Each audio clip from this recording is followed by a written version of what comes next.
So this week has been quite a week. I did not know what to expect because I don't know what I don't know when it comes to this gorgeous instrument.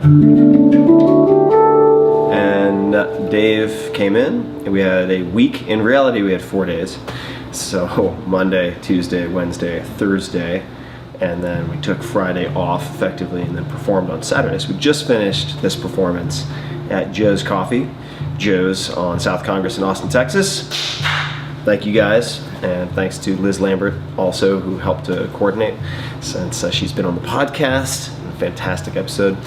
And I chanced across Dave actually on YouTube. I was bouncing around between different videos among people who are very, very gifted players of the hang or the handpan, the hang. Massive guys, of course, and there are many others. Very, very impressive.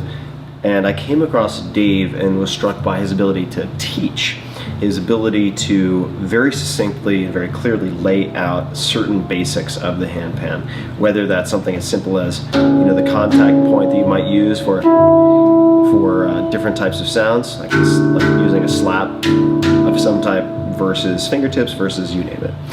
And I'd been hoping to learn how to play this instrument for so long, but did not know where to begin. Unlike, say, guitar or piano, you can't necessarily just walk outside and throw a stone and find a teacher who can deliver the basics. It's much more difficult with this relatively new instrument, and there's also very little standardization. First began, I was prepared to be overwhelmed and was very anxious in the beginning as soon as we started putting up, or not we, but Dave started putting up classical notation or traditional notation. Having tried and quit many instruments in the past, I don't have any solid foundation of music theory or anything like that. And as soon as that started going up, I'd imagine it's how a lot of people feel when they studied a foreign language.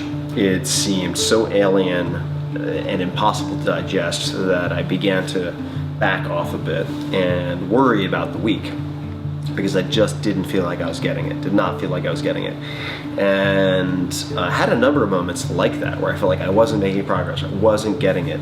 And Dave, and I think any good teacher, or not any good teacher, there are different styles, but in this particular domain, unlike say some type of very physical sport, he has the right combination of calm. He doesn't overreact to your mistakes, doesn't really react to your mistakes, and reassurance.